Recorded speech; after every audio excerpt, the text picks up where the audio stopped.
and welcome to my show. I'm your friendly neighborhood librarian, reading the stinkers and praising the masterpieces since 2012. Do you remember the good old days of middle school?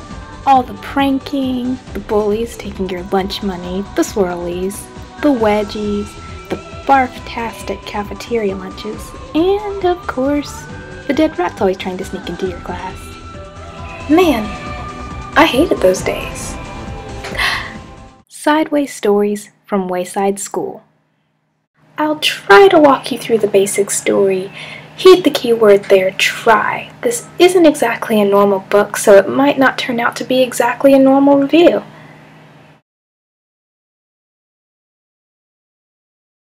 Wayside School was accidentally built sideways. Originally planned as a one-story building with 30 classrooms, it turned out to be a veritable skyscraper, a 30-story school with one classroom per floor. The stories revolve around the class on the 30th floor. Their original teacher, Mrs. Gorf, was a horrible witch who turned all the children into apples. She was defeated when the students tricked her into turning herself into an apple, and Louis, the yard teacher, ate her. The children received Mrs. Jules as a replacement teacher, and the rest of the book details the quirks of the children, the school, and Mrs. Jules' teaching. And that is where our story begins, if you want to call that a story. Rather than follow a traditional linear storyline, this book, as the title would suggest, is a collection of loosely related short stories. Short as in spanning maybe 2 to 5 pages. As a result, the prose doesn't spend a whole heck of a lot of time developing each of its characters that creates its really large and colorful and creative cast. But each character has this strong, well-defined central trait that makes them memorable.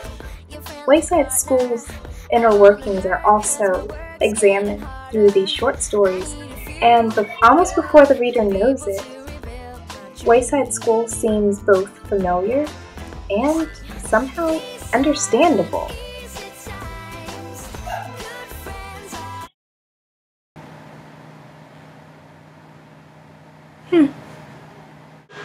The story isn't about suspension of disbelief, though, so much as it is about the author just taking you on a genuinely fun ride.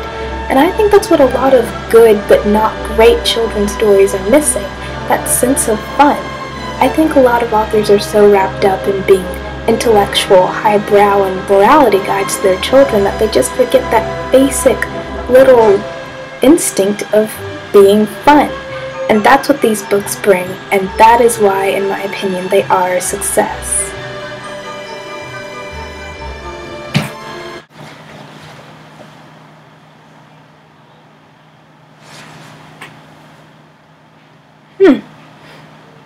This book is very quirky and offbeat. It's unlike anything I'd ever seen before, and quite unlike anything I've seen since. It is rare to see a book this original, but also somehow this relatable. Now, some of the situations in this book are totally everyday, normal situations that any student might face, such as having the same name as 2 of the other students, or falling asleep in class, or having a bunch of mosquito bites and so having trouble concentrating. But the way that these ideas are executed are very creative and often humorous. That's another thing. The comedy in this novel is spot on. None of the jokes fall flat. This book knows when it needs to be hammy, and knows when it needs to have quiet moments of seriousness, and knows when it needs to be subtle. And it hits every little stroke expertly. On the other hand, some of the situations in this novel are totally off the wall, like a character who only likes ice cream and not people, or a character who constantly disrupts the class by not telling a joke because all the characters around her keep laughing at the joke that she's not telling. But again, the way that it's executed, it feels like it fits in with the normal stories, and all of them mesh together into a well-formed, cohesive whole. One thing that stuck out at me reading this book, which is targeted at children, is the lack of outright lessons. Now, I would by no means call this book amoral or immoral, but the goodness of the book is a vibe that I sense rather than something outright spoken. Now, the lessons that are scattered throughout the text are subtle, and that makes them more powerful, that the book feels no need to pound the audience over the head with them. And another thing, the morals always feel like an unavoidable part of the story, not like some sort of tacked-on afterthought. Sentence structure-wise, this text is very basic. Even though it's a children's story, I found myself a little disappointed that some of the more sophisticated thoughts didn't receive sophisticated syntax to go along with them. One of my personal markers of a great work of literature is literature that has something that a person from any age can take away, something that can appeal on a very basic level to most anyone. And I feel like Sideways Stories from Wayside School did have that as far as themes go, and its writing style sort of held it back. This book is the epitome of an ensemble cast. It's way more character-based than plot-based. In fact, the book is largely a character study of this classroom. It explores the different personalities, the dynamic that these personalities create, the relationships that form, and the way that these different people react to certain situations and obstacles in their way. In this way, this book is genuine, human, and heartfelt, despite the nonsensical reality. Some characters just seem to have more development than others, and oddly enough, that doesn't seem to have any correlation with how long their chapter is. Some characters I felt I knew thoroughly only after one page of reading about them, but other characters I could read a full 5 pages and yet I felt like I was just reaching the tip of the iceberg. For the most part, I feel that happened because some characters' stories just had more of a hook to them than others. It's kind of unavoidable that that happened with so many characters to deal with. But it was still disappointing that some characters were shafted because of the small time for development that all the characters got. The best way that I can describe the characters is that they act as stand-ins to any student. They have certain quirks and traits to them that you see in real life. Now, speaking of stand-ins, the author Louis Sachar actually put in a self-insert character. Now, it's very blatant, very obvious. I mean, the character's name is even Louis, and he's a gym teacher.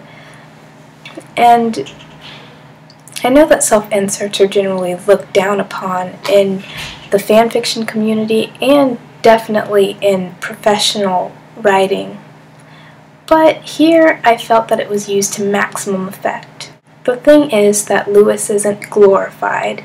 He isn't made out like some sort of hero. He makes mistakes, he doesn't always do the right thing, and he sometimes plays the bumbling, clueless adult sort of role.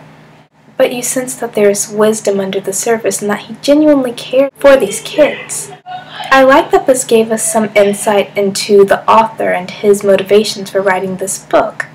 He genuinely seems to like kids. It's hard to talk about this book in any sort of linear fashion because, like I said, it's not really about the plot. So I thought I might address some of the highlights, some of the best parts of the book, and why they worked, and some of the parts that I'm going to call the rain clouds, the parts that just didn't seem to work as well, and that kept this book from reaching perfection. I think it's clever how this book is about a building that has 30 stories, and the book has 30 stories in it. Now, the bookends are Chapter 1, Mrs. Gorf, and Chapter 30, Louis. And both of those chapters are highlights. The best way to judge the individual stories in this book is to look at the closing line. The ending of these stories will generally make or break them for me. The endings of the first chapter and the last chapter are phenomenal. This story has a really engaging beginning and a really gripping ending. In the first chapter with Mrs. Gore, we have this sort of supernatural element of the teacher turning the children into apples, played completely straight, and you also have this sort of safety net, this idea that all of the kids are going to come out of everything all right because they turn into apples and they turn back and they're all fine. And that sort of comes into play later on when a character tumbles out of the window of the 30th story, and also when a character tries to sell their toes. It's just nice to know that the characters aren't ever going to be in any serious physical harm's way. In addition, this chapter sort of establishes the dynamic of the whole class before we ever get to really know any individual student. The first chapter is an accurate representation of what you're going to see throughout the entire novel. It displays the quirkiness, the warped logic, the way that the children interact with each other. It's a very solid entry into the world of Wayside. The 30th chapter deals with Louis going up to the 30th story and telling the children their tale about normal school life. Now this is a very neat tie-in to the introduction of the story, but also the ending of this chapter and the closing of the book is the children booing him out. It's such an unexpected ending, but so perfect for this book, and I wouldn't have the book resolved any other way. Now for the rain clouds. This book, unfortunately, is not perfect, and there are a few stories that strike me as weak links. Among them are Chapter 24, Damien, and Chapter 15, Dee Dee. Dee Dee's story had to do with Dee Dee wanting to get a really good ball at recess, but since she comes from the 30th story, she always ended up being one of the last students out, and so she ended up with the flat ball that nobody wanted. So she ends up tricking Mrs. Jules by pretending to be a dead rat and getting thrown out of the classroom. And so she gets her bouncy ball. And during the last part of the chapter, she's having a conversation with Louis. And Louis calls her by her name, but then later on says, "I always wanted to be friends with a dead rat." That just doesn't seem to make sense, even within the continuity of this story. And when you're having continuity errors in a story like this, it is cause for concern. Even though all the stories are self-contained, they never seem to meander. They always seemed like they were pushing towards some sort of point. And Dee Dee's story just didn't seem to have a point. The same can be said of Damien's story. Damien's story involves him running up and down the stairs as a messenger between Mrs. Jules and Louis to see if Louis wants to join the class in watching a movie about turtles. But the end of that story is a remark about how Damien's eyes can't see themselves. Again, it just doesn't seem to add up with the rest of the story. I like when the stories are more contained, and the endings of both of these stories seemed so distanced from the rest of them that it just didn't feel quite right. There's another aspect that probably shouldn't matter so much, but it did anyway. I read this book for the first time as a grade schooler, and I always had this blue version here. I grew up envisioning Julie Brinklow's version of the characters. I had to buy a newer copy recently because I misplaced my classic copy and was shocked at the redone drawings by Adam McCauley. So overly cartoony, they seem to miss the point of the normalcy of the strange world and latch onto the age group and the fantastic elements. Just looking at this cover makes me a little mad, and to be honest, the new drawings to start every chapter dampen my enjoyment just a little. I definitely think that reading this book is enhanced by the visual aid of illustration, when they are done tastefully. Speaking of cartoon interpretations, that makes an excellent segue right into this. Sideways Stories from Wayside School was adapted into a TV series which includes an hour-long special released as a movie. It's not very good. As an adaptation, it completely fails on every level. It does not capture the spirit of the book and is not accurate to the characters. As a standalone work, it's sloppy and lazy. I get the feeling that the makers of the show and movie were of the mindset that because the show was aimed at children, it had a free pass to be stupid and loud. It lacks the quiet charm and wit of the books. It arbitrarily chooses Todd as the protagonist. I don't like that there is just one protagonist. The protagonist of the books was Mrs. Jewell's class. The show spends an inordinate amount of time on the preteen romance between Todd and Mauricia, which was only vaguely hinted at in the book. I get the feeling that this angle is supposed to make it more marketable, but the approach is just so far divorced from anything the book was about. The show cuts out many characters, and the characters that survive the cut aren't even right. I think you literally have to be trying to botch up an interpretation to so far miss the mark with every single character. It's not like the characters from the books had difficult personalities to portray, so there really is no excuse. The voice acting is over the top and feels out of place, the colors are bright to the point of pastel cotton candy levels, and even the animation looks cheap and terrible. They give Todd this weird backstory about how he accidentally broke some kindergartner's toys once, and that traumatized him. He's the new student and kind of acts as a surrogate for the audience. But the show didn't need an audience surrogate. The audience can catch on to the oddities of the school without an everyman avatar. It worked in the books. Why did they feel they needed that angle in the show? They make Mrs. Jewell even more flighty than she is in the books. They turn Louis into a Shaggy-esque stoner type. They promote Principal Kidswatter to main character status. They make Dana a spastic, strange girl with a catchphrase that doesn't make any sense. Enough with the fun? Where did they even get that? They make Mauricia obsessive over Todd and a rollerblader and a tough girl, but her main trait in the books was that she liked ice cream. What gives? The show isn't funny, it lacks heart. It's standard children's programming that takes only a few elements from its source material and then proceeds to misunderstand the point entirely and try to milk a cash cow that isn't there. No wonder this abomination was canceled after one season. Would I recommend the book? Definitely.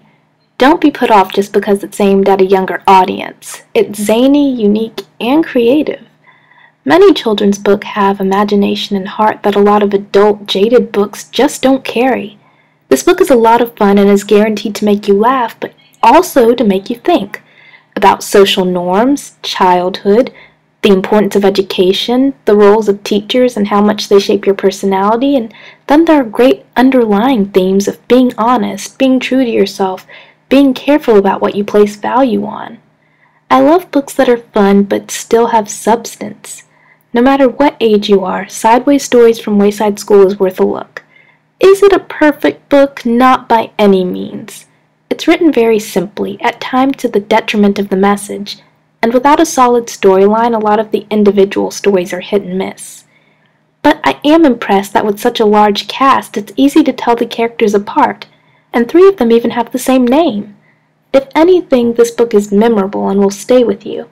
Like I said, I read it in grade school, and actually back then I just thought they were a bunch of funny stories. Looking back at myself now, I can see many of my former classmates in the book, so I feel there are layers to the story that you can only uncover as you grow. As a bonus, it's a very quick read. I leave it with a solid grade of 4 stars out of 5. As for the movie and show, which I'm just going to group together because they don't deserve closer examination, I cannot recommend it to anyone of any age. It's a stupid show, which wouldn't be as bad an offense as it is, but it has the nerve to use names and certain aspects of Louis Sachar's great book and slap the title on a half-baked show in the hopes that the audience for the book will pay money to see it. It's available on YouTube for the curious, but it really isn't worth your time.